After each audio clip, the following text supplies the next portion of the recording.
If I see one more video that says POV work 4 minutes a day and make a gazillion dollars from home, I am going to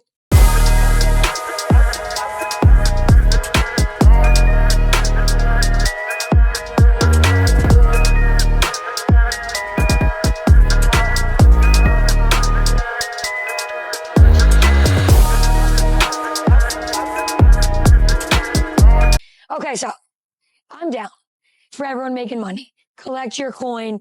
Do you. But if I see one more video that says POV work 4 minutes a day and make a gazillion dollars from home, I am going to report every single account I ever see doing that. For a variety of reasons, and I wrote them down. You're going to report it to the FBI. Okay. Number one is that will not be allowed for much longer. No. It is a very short-lived game. There are so many red flags here, but let's go with first, okay? In terms of business, in terms of making money online, I cannot fathom that someone would believe that if they have never had a business, they have never made money online, Never read a book, been online, yep, that you can then start an opportunity and work 1 hour a day and then make $1,000 a day off the bat. I don't fathom how someone could actually believe that that's possible. Yeah, well, I think it's sad for a couple of reasons. One, because the people that actually believe that, I feel, as I've tried to work on my empathy over the past 5 years, but we're working on empathy for those people that actually buy in and believe that, because they do usually have good intentions of like, wow, without a doubt, I can literally buy my baby diapers and not have to worry about the dollar sign, not have to worry about what the cashier says, not have to worry about, holy smokes, dude, just for a couple of days of groceries is $100, for me and my baby or me and my spouse. So I think that it's sad that those are usually the people that don't have the skills, that don't have whatever, that don't have anything set up for them to actually have the success that they're buying into.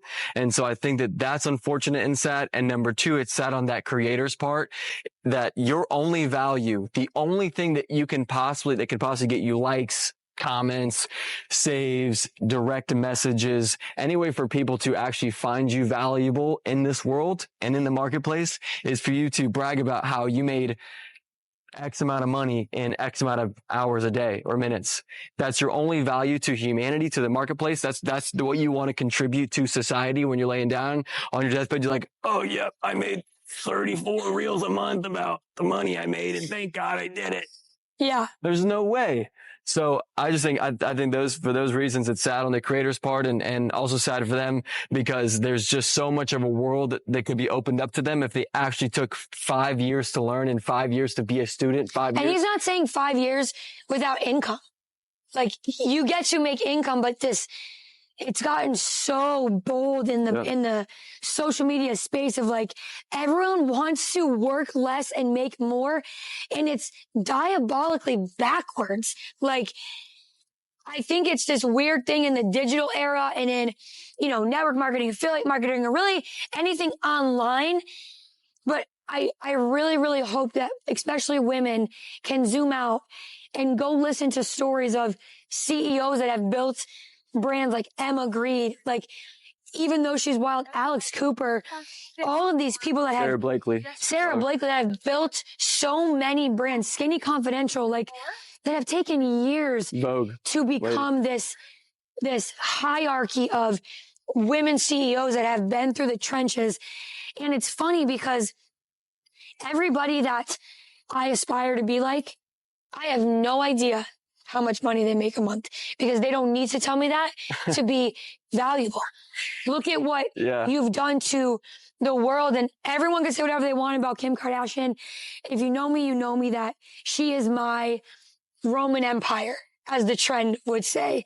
What she has done with Skims, with what she's done with the NBA, the WNBA, what she's done with her law degree and getting people out of prison, reality TV. She's a fashion mogul. Like, she has done so much good along with building real businesses that she's not a baby in this game. Like partnering with the NBA as the official like garments of the NBA is monumental. Mega. Huge but she move. never says Skims made $7 million this month because you don't have to do that. Because when you're building companies long term, it doesn't matter about the necessarily your income or like the income, especially big companies like that. You are focused on a valuation, which means adding value and building value into the company and seeing the marketplace and the consumer base reflect that value. Perfect example. You already know she will be a billionaire. I would even say by our birthdays, Selena Gomez. Selena's already, yeah. Absolute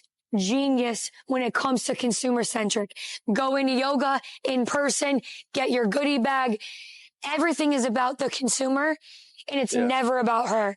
And I think it's just so spot on. Alex Cooper, Call Her Daddy tour. Yeah. Absolutely genius. That'd be like Selena Gomez being like, POV video, like just made 48 million last month with my wellness brand. Yeah. You guys would be like 2 hours a day of work. And people would comment like, that's the weirdest post I've ever seen. Like, dude, that's weird and very uncomfy. Yep. So these two words, I'm going to say two words. These two words are the key to success in online marketing, digital marketing, branding, sales, and business today and moving forward. That is patience and humility.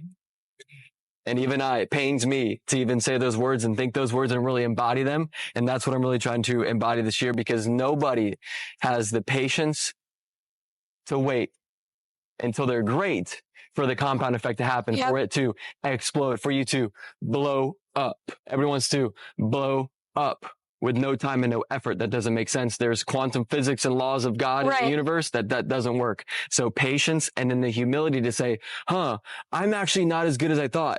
I actually thought that posting on Instagram and TikTok and saying that I made X amount of money in X amount of hours or days in a month, I thought that was marketing and business. Maybe I don't know fully what marketing is. Maybe I don't know what advertising is. Maybe I don't know what branding is. Maybe I don't actually know how to be an effective salesperson. But I want to learn.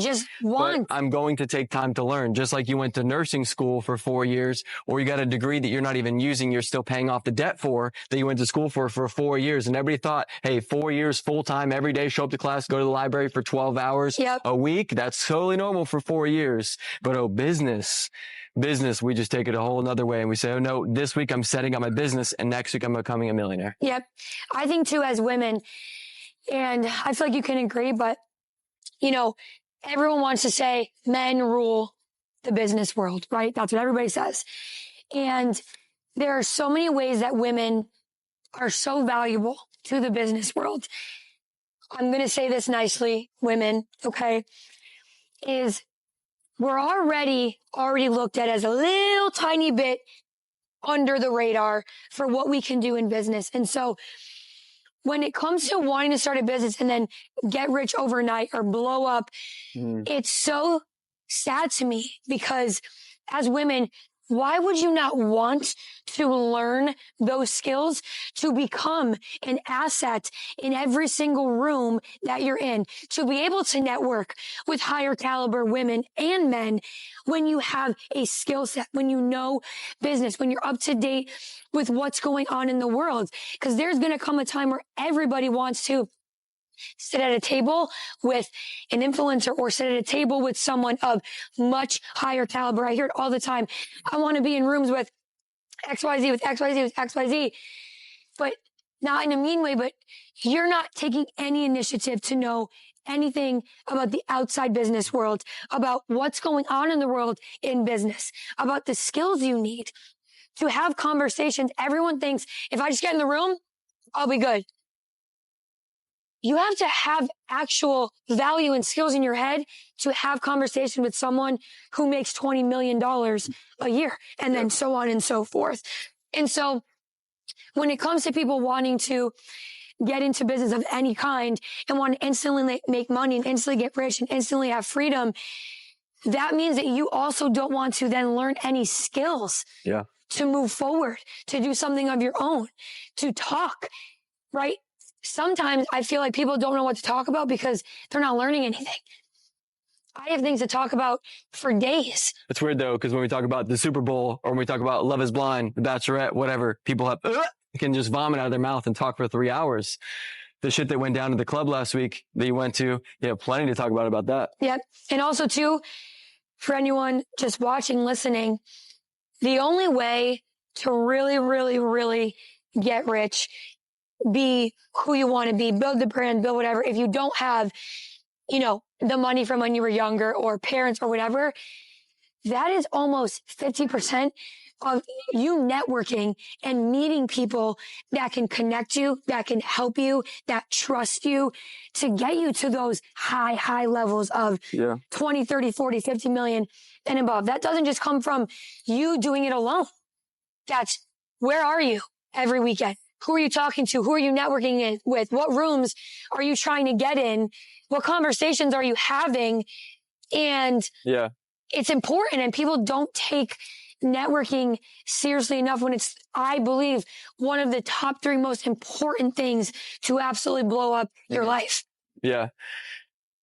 I'm going to say this. And like you said, it is all for productive conversation. Yeah. I love women. I am the biggest women supporter. I'm a feminist, right? That's what I think that's what you call a feminist. You're for women, support women, women's rights. You want women to have more power, more influence. I'm for it. But the problem is that, and the reality is that men, as long as it stays as it is today, and as long as there's not unless there's a crazy radical change in women, men will, until the end of time, men will hold the majority of power and the majority of wealth and the majority of influence on earth, because women are less likely and less inclined to do the long-term, mundane, boring, tedious work and skill sets that it takes to amass wealth and power and influence. Real power and wealth and influence is not some Instagram followers and a few bucks in the bank account. Yeah. Real power, wealth, and influence is generational companies, generational conglomerate, mega corporate companies that last for centuries that we see today. Yeah. Generational wealth is going out and spending 20, 30 years acquiring real estate, massive amounts of real estate. How many women do that? Well, look at the real estate investment industry that is humongous. It's still 99% male. One of the biggest ways to acquire wealth is through real estate. Right. Still 98% male dominated. Private equity. Look at the women that we look up to on social media that are big in business today. Name one, Cody Sanchez. Yep. Cody Sanchez is in private equity because she came from Wall Street, where she worked for companies like Blackstone and Vanguard that amass massive amounts of wealth through acquiring companies and acquiring real estate. Sounds boring. You're already bored, right? You already checked out of the conversation because you want your ass bouncing around at Nikki Beach Day Club in Miami, showing off that you got money. Not, I just acquired a 4th laundromat. Our family now owns 4 laundromats, and we're acquiring and amassing wealth. That's not very sexy, is it? You want to be drinking a pina colada in the Bahamas for your content, not saying, wow, we just acquired another triplex or quadplex real estate unit. Sounds boring as hell, right? But that's how wealth and power and influence works. So women, hey, if you want to do this for real, if you want to take back power and wealth and influence in this world, you don't do it by just shaking your ass on Instagram. You have to amass wealth and power and influence. And that comes from being patient, learning that this is a 20-year game. Okay, I'm going to slow down and learn this stuff. Have the humility, number 2, of knowing that I'm not as good as I think I am, but I can be good as anybody else because of the world we live in today. The technology and the AI we talk about can grant me all my wishes, and I can achieve these things through these skill sets and through the time I'm willing to invest. Yeah, I think the last thing too with women, it's crazy as far as they're so offended when someone says like, you suck, or your content's not that good, or any of those things. And it's crazy because they just want to magically overnight be this aesthetic influencer that has this perfect X. When in reality, the reason that you won't admit that you suck is because you're trying to impress people that don't give a fuck. They don't care whether you say it or you don't, whether you admit it or you don't. But I will say, from experience, the longer that people don't admit that they suck, the longer and more painful it becomes to be good, because you still think you don't suck. And then you just keep putting out content without ever trying to figure out, wait, maybe that did suck. Maybe that wasn't good. Maybe I should try to learn a little bit more of XYZ. And I just think the downfall is we're giving people such a straight shot by every woman saying, I'm in my lazy girl era. Like, oh, guys, do me a favor. Stop saying that. The right guy, I'm just gonna say too, you want to find a right partner. You want a Travis Kelce, you want your man, you want your wealthy, cool man. Any wealthy, cool man that I know, if he ever heard the world, oh, I'm a lazy girl, you're flexing about being lazy, I will immediately block you and I would never date you and I would surely never marry you and have you be the mother of my children. You lazy girl mom, lazy mom life. Yeah, you guys, if you're trying to go for like working less, meaning like less hustle culture, that's different. But every time you say you are in your lazy girl era, you are attaching the word lazy to not only you, but your brand, your products, your social media, your character. And I just think it's such a bad buzzword, no matter what you're trying to do with it. Words matter and people remember what you say about you. And I, as someone who eventually is going to invest in other businesses and invest in other entrepreneurs, I will never invest in someone who attaches themselves to the word lazy. Never. I would fire you. If you were our employee in our office and I saw you post something like I'm stepping into my lazy era, my lazy girl era, you're fired. You're done. Monday, you're at least going to get a warning and say, hey, if you keep up with this lazy stuff, you're gone from this company because we don't do lazy people here. And also, I just wanted to say too, there's just so much screaming insecurity. The insecurity is just running rampant. And I thought that with the amount of wellness we have and the amount of Goose Fraba, the amount of yogis we have, the amount of wellness companies, the amount of how big meditation is now in personal development, I thought that insecurity would decrease, but is only skyrocket even more and more every day. And so if you're afraid to show your face, if you're afraid to show your face and your body, and I'm not talking about your bikini body, but just like your normal clothed body and your face, that's a problem. At least in the beginning stages, there needs to be some type of face with your brand, with your company, with your business. Because if I can't attach any type of persona to a brand, to a company, to a business, to a service or product, I don't want it. Yeah. Like there's so many things you could think of, a makeup, a beauty, something, a wellness thing, or nutrition, supplement, anything that you could think of where like, I don't want that if I don't know the person or feel some type of human connection with that brand, with that business, with that product or service. So there's also, like you said, all this stuff about faceless marketing, faceless branding, trying to get yourself out of it. And I just don't think that that's going to be the case, at least for the long run, until you have a big company of a bunch of employees, then they can be also faces of the business and stuff. But until that time comes, show your face, show the world who you are. If you truly think that you're unique and you're special and you have something to offer the world and offer the marketplace, then show yourself and show it and work on bring your insecurity into the light, because the longer you're horribly insecure, the longer you will never be happy, even if the money comes. Yeah, 100%. I think with the faceless thing, I think it will be a short-lived thing. And I'll get crucified for saying that, but it is what it is. And you're going to get crushed by people like us. At the end of the day, there is no possible way to build community and human connection if nobody knows who you are. The whole point of 2024 marketing is not only entrepreneurs, but brands are looking for creators that know how to build community, that have an involved community. You guys, again, you're not zooming out. Why do you think Selena Gomez is doing what she's doing? Because community is what is going to drive everything. And as someone who is willing to spend money on most things, if I can't figure out who the person is behind whatever you're building, I can't connect with you. Do you like what I like? Do you have animals? Where do you live? What do you look like? What do you eat? What's your family like? I have nothing to attach to you. And all I see is aesthetic reels with words about money. And it's just becoming so uninteresting. And so my dopamine is so low for the repetitive types of content that when I see someone who gets 5 likes, but I know they're nervous and they're insecure, I'm in it. I'm engaged. I'm here. I'm watching. I'm here for the growth.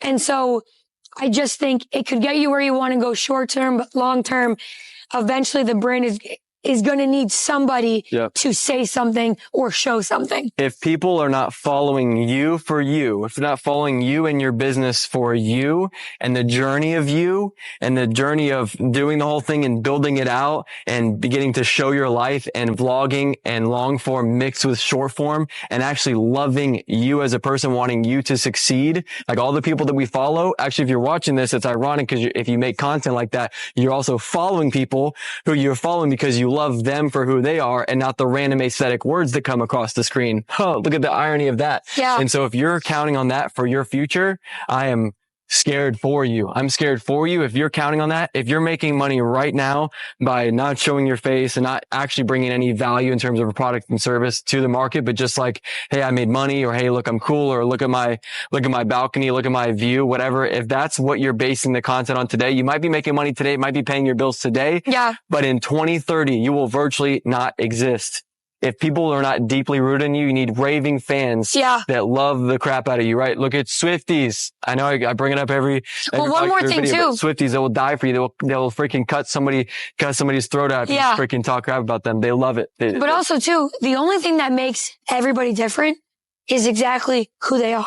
So if you want to make sure that you have a sustainable business that doesn't get washed out by somebody who takes better content than you, it needs to be you then, because there will always, no matter what, you guys, you can't stop getting older, which means there's always going to be someone younger that has figured it out faster, who does content better, who uses AI for their videos.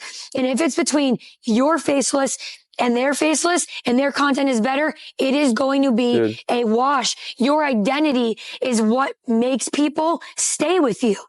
And so without it, it's a ticking time bomb. With the AI that's already here and the AI that's coming out this year, Sora, S-O-R-A, Google, S-O-R-A, Sora. And if you don't know what Sora is, again, another reason, Google. Like, open your mind. Open your eyes. Of what's going on in the world that you live in. Because it's not just about social media. Sora will take out jobs of the world. Not just our little social media game that we play, you guys. It's like a real thing. So when Sora drops this year, anybody that's just doing their basic aesthetic stuff, you're gone. You're off the market. You literally will not exist anymore, and you will not have any money coming in, because Sora is literally going to change the world. It will change the world of video, will change the world of marketing and branding and advertising very, very quickly. So I'm scared for you if you don't get onto that. Study your AI. We say that every time as well, but Sora will be absolutely insane, not just for the individual creators, but also as us as an agency. We will be able to absolutely 10x the content and 10x the output. With the same input, we'll be able to 10x the output of what we do for our clients, to build their followings, to build their brands, to build, their, obviously traffic and sales. So it's going to be crazy, but more than anything, zoom out. Open your eyes, open your ears, and learn about what's going on in the world today. Because if you actually don't know what's going on in the world today for real, and not just what Taylor Swift is wearing or what the biggest trend is on TikTok, but zoom out even from that, it's going to be a rude awakening for you in the future.